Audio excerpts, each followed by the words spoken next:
एक समय में हमारी पूरी दुनिया में डायनासोर का राज था। वो चलते थे जहां हम चल रहे हैं। इसी हवा में उन्होंने सांसें ली, इसी धरती पर कई लड़ाइयां लड़ी। इन दैत्याकार डायनासोर ने करीब 14 करोड़ सालों तक इस धरती पर राज किया। डायनासोर की कई तरह की प्रजातियां थीं।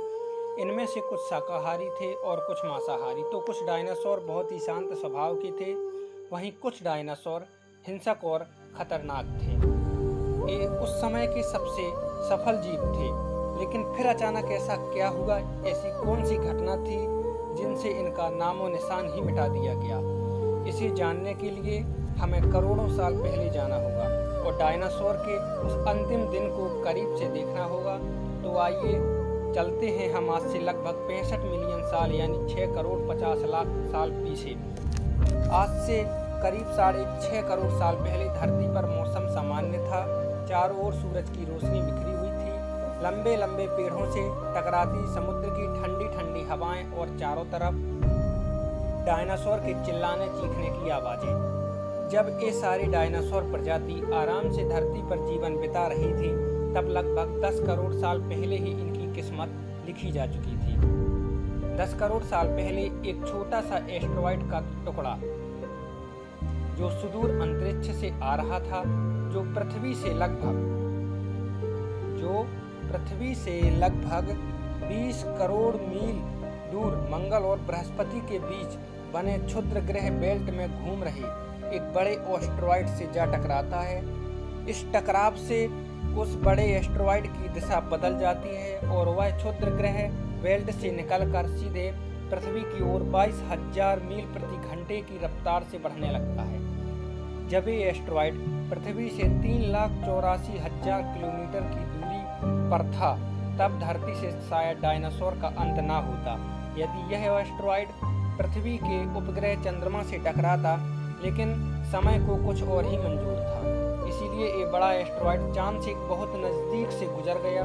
40 किलोमीटर के व्यास वाला 2 ट्रिलियन मीट्रिक टन का ये एस्टेरॉयड प्रत्येक सेकंड के साथ साथ धरती के करीब बढ़ता जा रहा था। ये एस्टेरॉयड जब पृथ्वी के वातावरण से संपर्क में आया तो इसकी रफ्तार एकाएक 70,000 किलोमीटर प्रति घंटा हो गई। पृथ्वी के वायुमंडल में घुसते ही घर्षण की वजह से एक भयानक आग के गोले के रूप में बदल गया। ये इतनी रफ्तार से धरती की ओर बढ़ रहा था कि सिर्फ 4 मिनट में इसने अटलांटिक ओशियन को पार कर लिया। इसकी चमक इतनी अधिक थी कि धरती से टकराने से पहले हजारों जीव आग के इस तहताते गोले को देखकर पूरी तरह अंधे हो चुके थे। ये जीव उस उल्का को देख नहीं पा रहे थे, लेकिन वह उनकी भयानक गर्मी को महसूस कर रहे थे।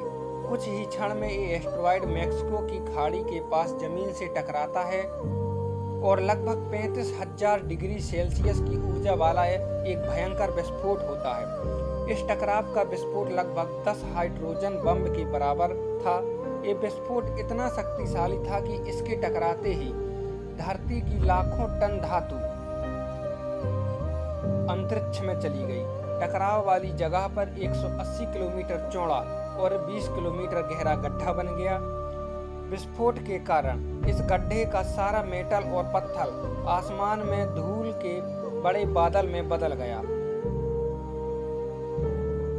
करीब 16 मिनट 40 सेकंड बाद जमीनी टकराव की वजह से धरती के अंदर चारों ओर 11.1 तीव्रता की भूकंपीय तरंगें उठने लगी। इस वजह से समुद्र में विशालकाय लहरों का निर्माण हुआ और एक के बाद एक सुनामी की लहरें चारों तरफ बढ़ने लगी।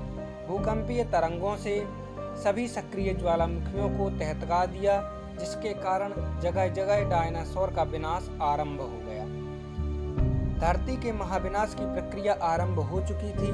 इस भयानक विस्फोट में रेडिएशन की मात्रा इतनी बढ़ गई थी कि इसके 800 किलोमीटर के दायरे में आने वाले सभी जीव जलकर पूरी तरह राख के ढेर में बदल गए थे। इस महाविनाश में उड़ने वाले डायनासोर जमीनी खतरों से तो बच निकले, लेकिन ये तो महाविनाश की बस शुरुआत मात्र थी।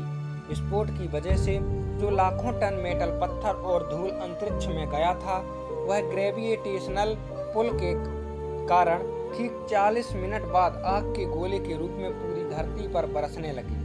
साथ ही धूल का एक बहुत बड़ा तूफान 6000 किलोमीटर प्रति घंटा की रफ्तार से पृथ्वी के दूसरी तरफ मौत लेकर आ रहा था।